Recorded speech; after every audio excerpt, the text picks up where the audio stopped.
warahmatullahi wabarakatuh. Waalaikumsalam. Bapak Kepala Sekolah yang saya hormati, serta Bapak Ibu Guru yang saya hormati, terima kasih untuk waktunya yang telah Bapak Ibu sediakan untuk kegiatan ini.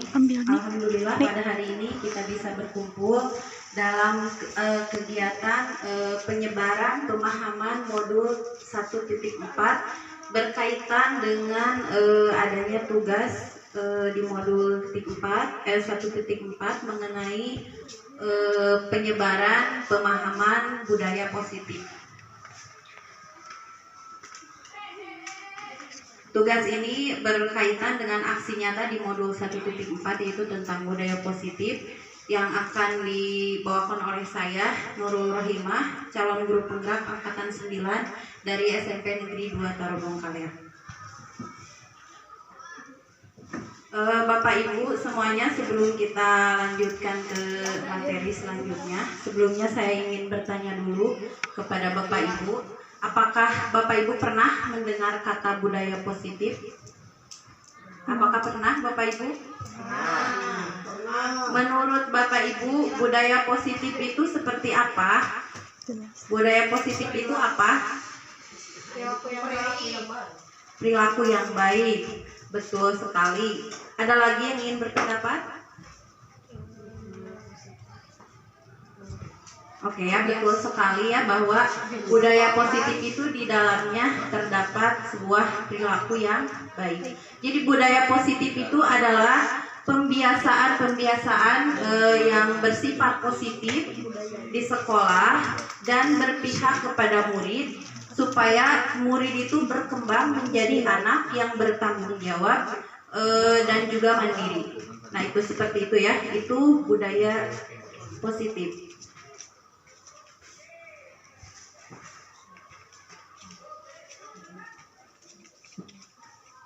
Konsep inti di dalam budaya positif itu ada 8. Yang pertama yaitu adanya perubahan paradigma belajar, kemudian motivasi perilaku manusia, kemudian ada disiplin positif, kemudian posisi kontrol guru, nilai-nilai kebajikan, keyakinan kelas, kebutuhan dasar manusia, dan segitiga restitusi.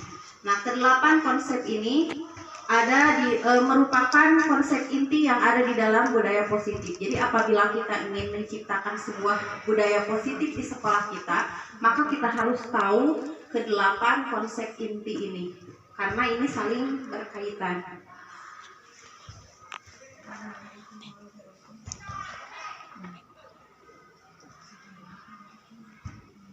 Nah, yang pertama tadi pembelajaran dengan paradigma baru.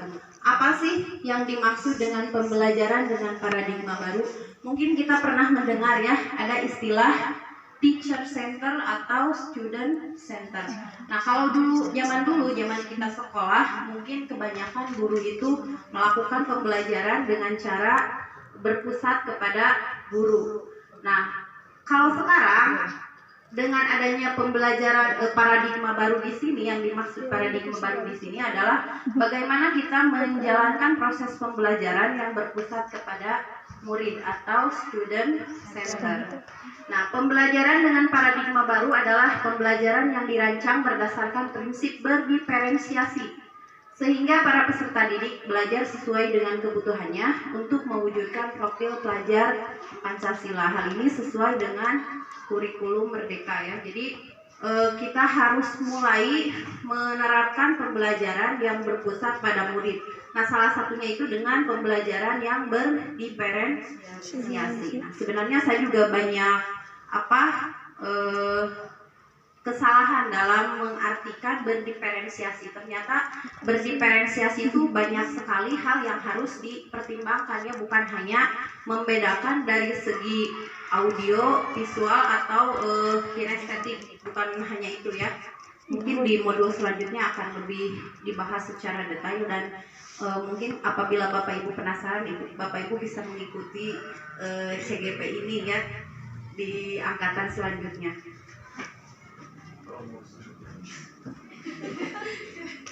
Kemudian ada miskonsepsi tentang teori kontrol. ini tadi disinggung bahwa salah satu konsep inti di dalam budaya positif itu ada yang disebut teori kontrol ya. Nah, di sini ada miskonsepsi di mana teori kontrol yang selama ini kita yakini adalah sebuah ilusi. Ternyata hanya sebuah ilusi. Kita itu menganggap bahwa guru itu bisa mengontrol murid. Guru bisa mengontrol murid. Ketika kita di kelas, kita menyuruh anak-anak untuk duduk, untuk diam dengan kata-kata yang kita lontarkan. Padahal sebenarnya itu bukan karena kita yang mengontrol, tapi karena ada perintah dari kita. Ya, jadi sebenarnya yang memegang kontrol itu siapa? Yang memegang kontrol itu adalah diri anak sendiri. Jadi kita pun sebagai seorang guru tidak bisa dikontrol oleh orang lain. Jadi kita yang memegang kontrol. Meskipun kita misalkan disuruh, diperintahkan, diancam dan sebagainya, kalau misalkan kita tidak mengizinkan diri kita untuk melakukan hal tersebut, itu tidak akan terjadi sebenarnya ya.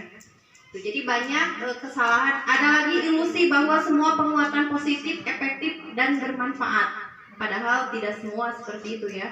Kemudian ilusi bahwa orang dewasa berhak memaksa. Kita sebagai guru tentu lebih dewasa daripada murid kan ya. Nah, jadi ada anggapan kalau dulu itu murid itu harus patuh pada guru karena kita lebih dewasa, kita boleh memaksa. Padahal kenyataannya itu hanyalah ilusi ya. Kemudian yang terakhir ada ilusi bahwa membuat rasa bersalah mampu menguatkan karakter. Ketika kita memarahi siswa, kemudian membuat dia merasa bersalah, itu akan menguatkan karakter. Dan ternyata itu adalah sebuah kesalahan. Itu hanyalah ilusi.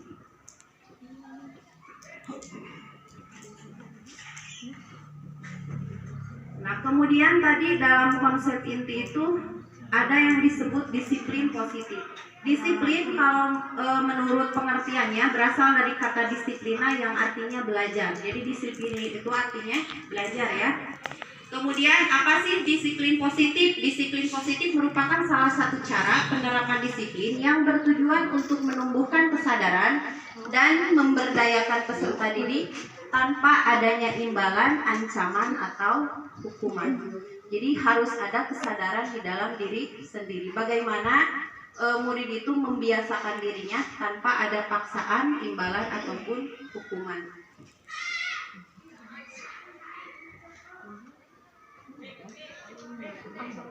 Nah, kemudian dalam mewujudkan sebuah budaya positif di sekolah, kita harus memiliki nilai-nilai kebajikan atau anak itu, murid itu harus mengenal apa yang disebut dengan nilai-nilai kebajikan. Nah, nilai kebajikan itu adalah nilai yang disepakati bersama terlepas dari suku, bangsa, agama, bahasa maupun latar belakang lainnya. Jadi nilai kebajikan itu adalah nilai yang dianggap baik mungkin oleh semua manusia, seperti itu ya. Tidak ada perbedaan dari manapun. Kemudian contoh nilai kebajikan antaranya jika dalam profil pelajar Pancasila itu dikenal dengan 6 dimensi ya. Ada yang disebut beriman dan bertakwa kepada Tuhan, kemudian mandiri, kreatif, berkebinekaan global, dan juga bernalar kritis. Nah, itu semua termasuk ke dalam nilai-nilai kebajikan. Sebenarnya masih banyak lagi ya. Selain ini misalkan apa? Selain yang ada di depan, mandiri, kreatif, sopan, misalkan ya, hormat, patuh, itu juga termasuk nilai kebajikan.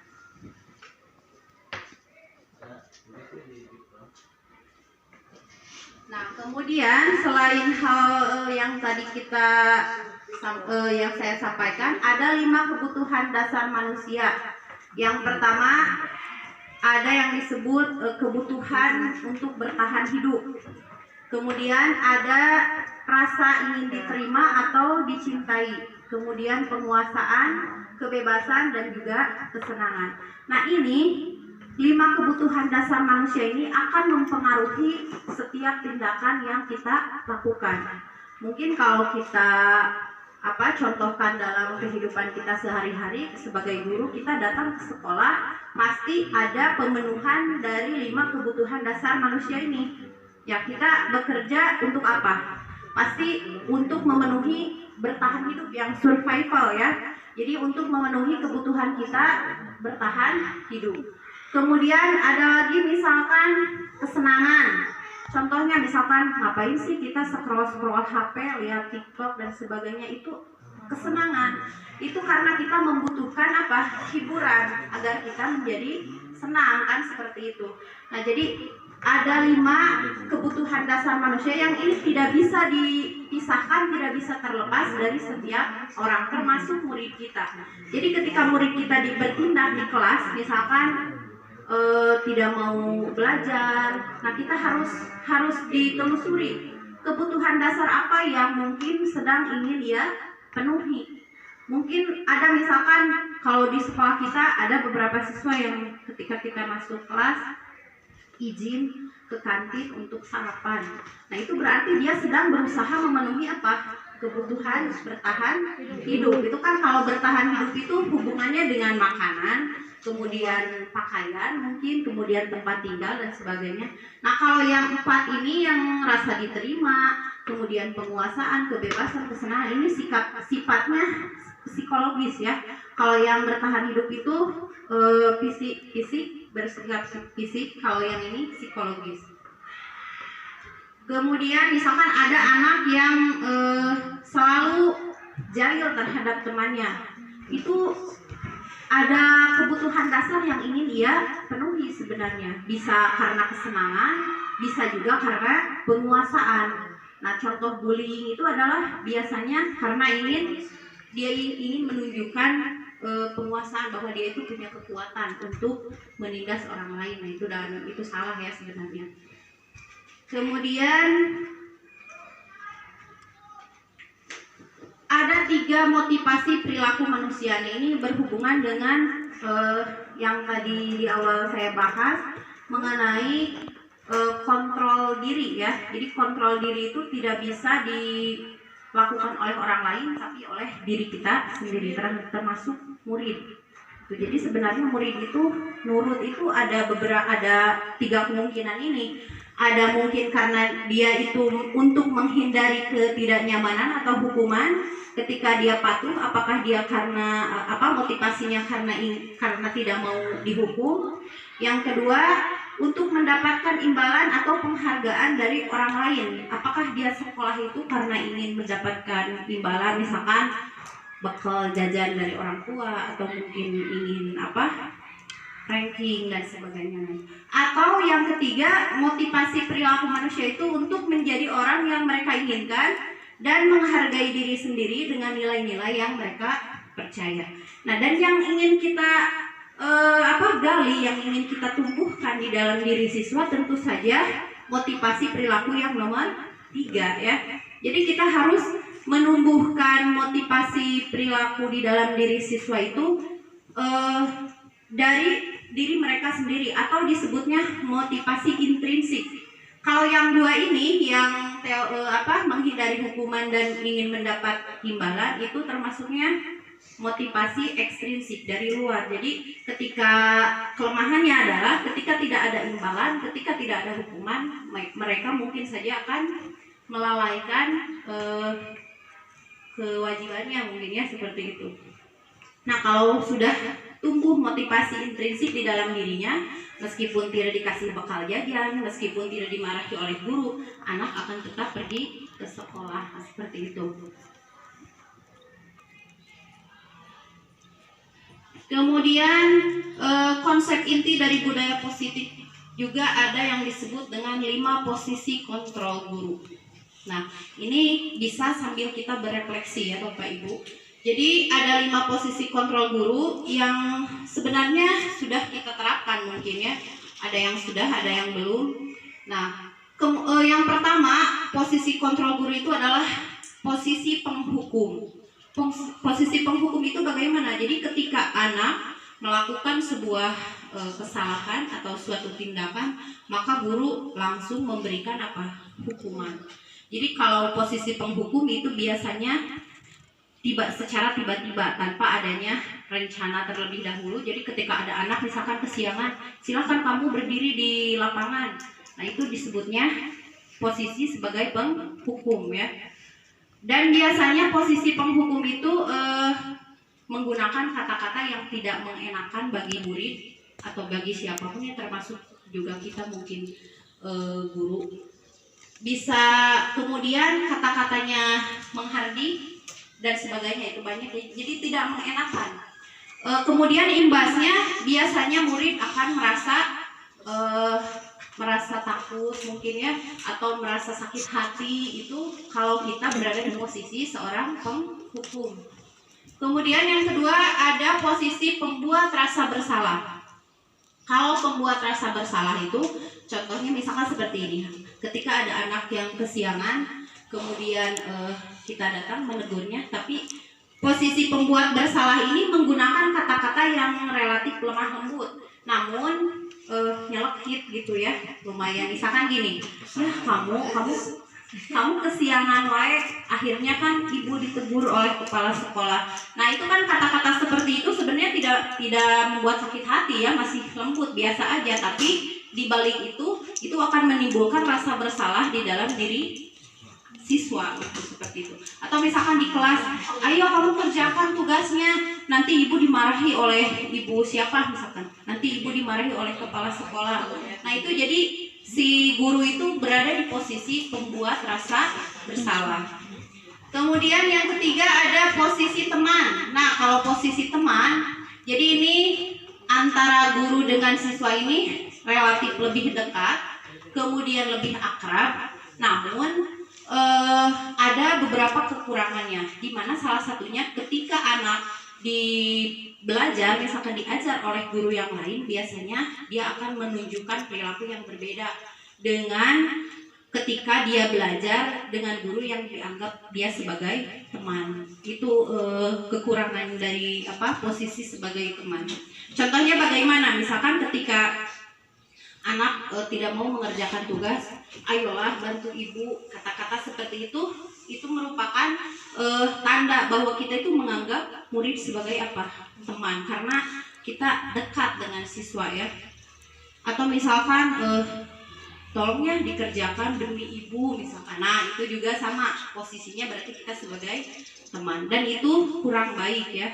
Kemudian posisi yang keempat adalah posisi pemantau. Nah kalau posisi pemantau ini, jadi posisi pemantau itu menggunakan kata-kata yang lemah lembut, kemudian tidak menyakiti, dan ada konsekuensi yang didapat ketika anak membuat kesalahan. Ini posisi guru sebagai pemantau. Jadi sebelumnya kita sudah buat dulu kesepakatan dengan siswa, misalkan kalau kamu kesiangan di kelas ya, misalkan kalau ada yang kesiangan berarti tidak boleh ikut pelajaran selama 1 jam. Maka kita akan menanyakan kepada anak, kamu tahu kesepakatan kita kemarin? Iya, misalkan tahu. Berarti kamu harus apa? Nah itu konsekuensinya, berarti kalau kesiangan harus tinggal pelajaran selama 1 jam pelajaran. Nah, jadi kalau posisi pemantau ini ada konsekuensi yang telah disepakati gitu kan. Kalau penghukum tadi kan refleks gitu, tidak ada kesepakatan terlebih dahulu. Nah kemudian posisi kontrol yang kelima yaitu sebagai manajer. Dan ini yang dianjurkan atau yang diharapkan dimiliki oleh seorang guru. Jadi posisi kontrol yang baik itu adalah posisi sebagai manajer. Bagaimana posisi manajer itu? Jadi seorang guru memposisikan dirinya ketika menegur siswa, ketika menegur murid, dia. Oke, jadi posisi manajer itu kita harus menggunakan segitiga restitusi ketika kita mau menyelesaikan masalah yang ada di murid ya, di antara murid. Kemudian konsep inti di dalam budaya positif itu ada yang disebut keyakinan kelas. Mengapa keyakinan kelas bukan peraturan kelas? Kira-kira Bapak Ibu ada yang bisa menjawab pertanyaan itu? Kenapa bahasanya harus keyakinan kelas bukan peraturan kelas? Apakah sama antara keyakinan kelas dengan peraturan kelas? Nah, beda ya? Beda. Mungkin Bapak bisa mau berpendapat. Kalau peraturan kelas itu dibuatnya oleh guru, oleh sekolah, misalkan untuk siswa. Kalau keyakinan itu khawatir dari siswa. Kemudian dia meyakini bahwa ini adalah hal yang harus dilakukan, kemudian muncul menjadi suatu peraturan yang mengikat begitu, bukan dari guru kepada siswa. Sehingga siswa ketika melakukan atau mengikuti aturan tersebut, dia merasa yakin begitu. Iya, ini yang saya buat gitu, bukan orang lain dibuat, tapi jadi sendiri gitu. Ya, betul sekali Bapak ya. Betul sekali ya Bapak. Jadi apa perbedaan keyakinan kelas dan kenapa keyakinan kelas bukan peraturan kelas? Karena tadi sempurna sekali jawaban Pak Cecep itu. Jadi kalau peraturan itu dibuat sepihak ya, dibuat sepihak oleh misalkan guru saja atau misalkan oleh sekolah saja, itu peraturan.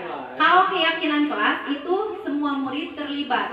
Jadi kita merumuskannya bersama-sama ya. Jadi murid akan paham apa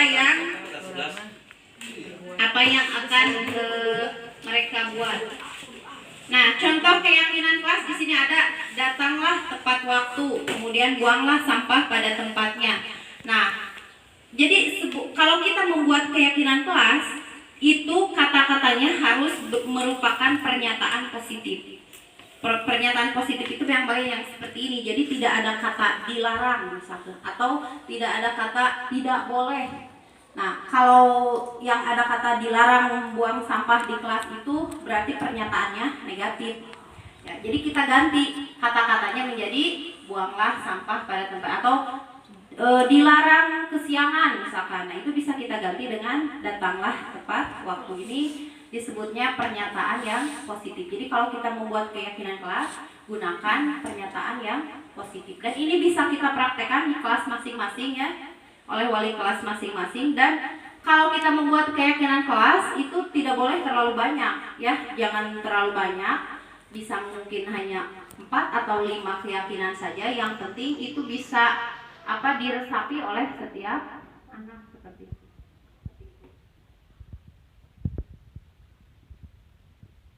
Nah, ini yang tadi saya singgung mengenai segitiga restitusi kaitannya dengan posisi guru sebagai manajer. Jadi posisi guru sebagai manajer tadi, apabila akan menyelesaikan sebuah masalah di antara siswa, maka kita harus menggunakan segitiga restitusi, di mana ada tiga tahap yang harus dilakukan. Yang pertama yaitu menstabilkan identitas, yang kedua validasi tindakan, dan yang ketiga menanyakan keyakinan. Menstabilkan identitas itu bagaimana? Nah, menstabilkan identitas didasarkan pada prinsip bahwa membuat kesalahan merupakan bagian dari sebuah pembelajaran. Jadi kita kalau anak membuat kesalahan, tidak boleh langsung menghakimi bahwa kamu tuh anak yang salah, misalkan kamu anak yang nakal dan sebagainya. Tidak boleh seperti itu. Jadi kita harus membuat kesalahan begitu. Bukan. Ya, jadi kesalahan itu adalah bagian dari pembelajaran gitu ya. Kemudian ya, kata-kata yang digunakan mungkin kita bisa menggunakan, misalkan ketika anak melakukan kesalahan, mungkin kita bisa mengatakan kepadanya, kalau ibu jadi kamu, mungkin ibu juga akan melakukan hal yang sama. Nah, itu kata-kata seperti itu adalah tujuannya untuk menstabilkan identitas. Jadi anak itu tidak merasa down nantinya ya. Jadi ada pembelaan lah istilahnya seperti itu. Kemudian yang kedua, validasi tindakan.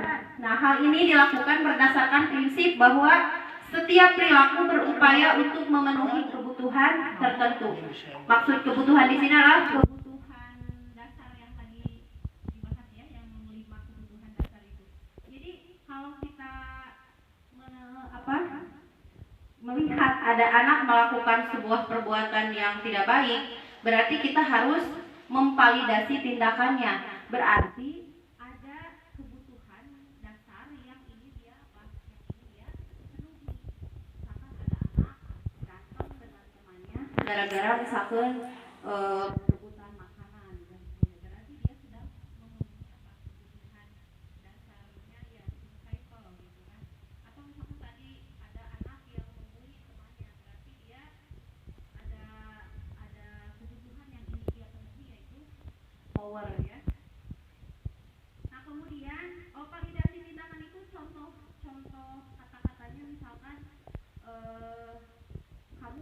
melakukan itu tentu kamu punya alasan. Bisa kamu ceritakan apa alasannya? Nah, itu kata-kata seperti itu memancing anak itu ya, itu disebutnya validasi tindakan. Kemudian yang terakhir menanyakan keyakinan. Menanyakan keyakinan ini berdasarkan prinsip teori kontrol bahwa pada dasarnya kita termotivasi secara intrinsik. Setelah kita membuat keyakinan kelas, kemudian nanti ketika anak ada yang berbuat kesalahan, kita tanyakan kepada anak, kamu tahu kan keyakinan kelas kita misalkan, berarti kamu tahu apa yang harus kamu lakukan, bagaimana cara memperbaikinya. Nah, pertanyaan-pertanyaan itu merupakan bagian di tahap menanyakan keyakinan kepada murid ya. Itu tentang segitiga restitusi.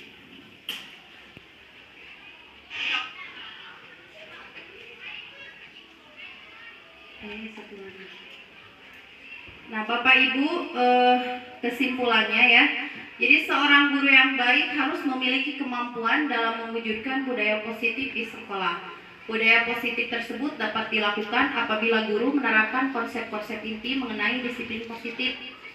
Yang diantaranya itu yang telah tadi kita bahas. Yang pertama, memahami motivasi perilaku manusia. Kemudian memahami posisi kontrol seorang guru, membuat keyakinan kelas, dan menerapkan segitiga restitusi dalam menyelesaikan masalah.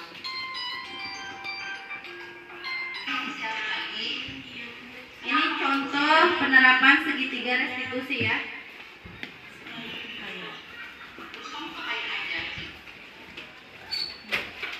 Demikian Bapak Ibu yang dapat saya sampaikan. Terima kasih atas perhatian dan waktunya. Wassalamualaikum warahmatullahi wabarakatuh.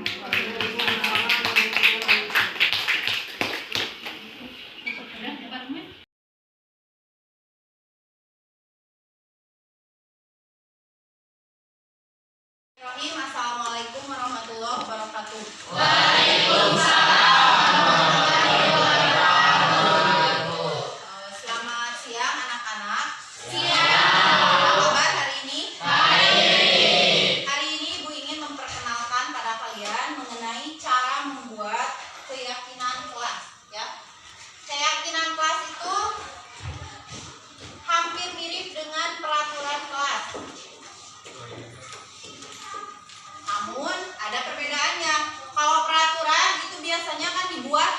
Sepihak oleh ibu saja misalkan atau oleh sekolah kita. Nah, kalau keyakinan kelas itu harus kita diskusikan bersama-sama supaya diresapi dan dipatuhi oleh semua warga kelas ya, oleh kalian semua. Nah, contohnya seperti apa keyakinan kelas itu? Misalkan kalian ingin kondisi kelas kita itu seperti apa? Misalkan ingin tertib, ingin disiplin, itu bagaimana, apa saja yang perlu kita buat, kesepakatannya harus seperti apa. Keyakinan kelas itu seperti itu ya. Misalkan harus saling menghormati. Nah, sekarang Ibu ingin ada beberapa dari kalian yang mewakili ke depan untuk menuliskan keyakinan kelas apa yang dibutuhkan oleh kelas kita. Bisa dipahami? Bisa. Oke. Kalau sudah terpikirkan oleh kalian, silakan kalian ke depan dan tuliskan keyakinan kelas apa yang ingin kalian buat. Silakan, dari laki-laki mungkin 2 orang, dari perempuan 2 orang.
menambahkan? Iban. Ada yang ingin menambahkan? Dua lagi saja. Ada yang ingin menuliskan? Ayo. Nah ini masa cukup dua. Apa masih ada? Oke, Sultan silakan.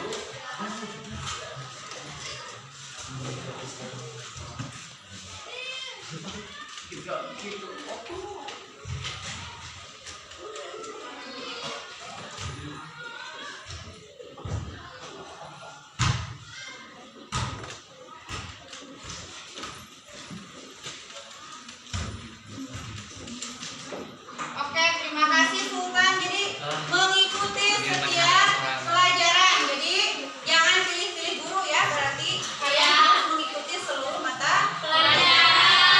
Satu lagi, siapa kira-kira apa? Satu lagi yang harus kita rumuskan untuk membuat kelas kita menjadi lebih tertib dan disiplin. Silakan satu lagi. Oke.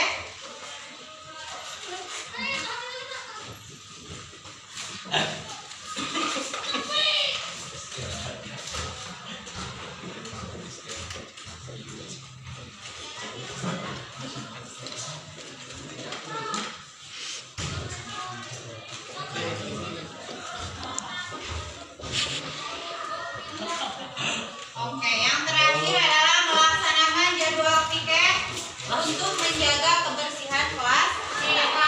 Apakah cukup? Cukup. Berarti keyakinan kelas yang sudah kita sepakati adalah yang pertama, kita semua harus datang tepat waktu. Dan yang kedua, harus sopan dan santun, mengikuti setiap pelajaran dan melaksanakan jadwal piket. Jadi kalian salin ini keyakinan kelasnya, lalu kita akan tempel di tembok ya. Oke, cukup sekian. Terima kasih. Wassalamualaikum warahmatullahi wabarakatuh.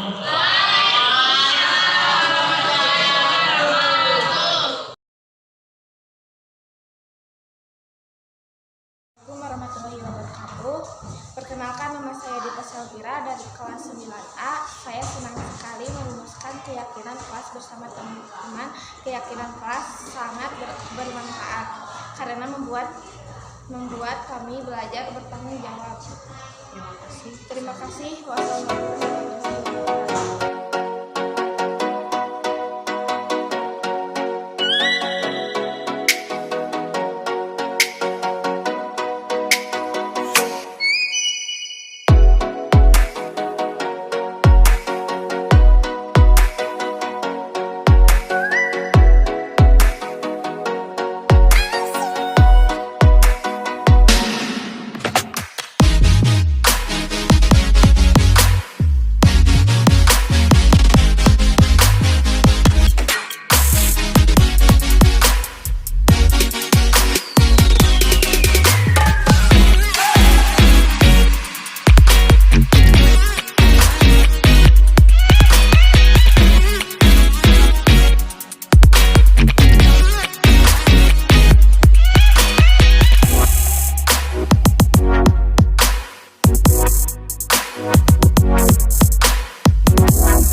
What?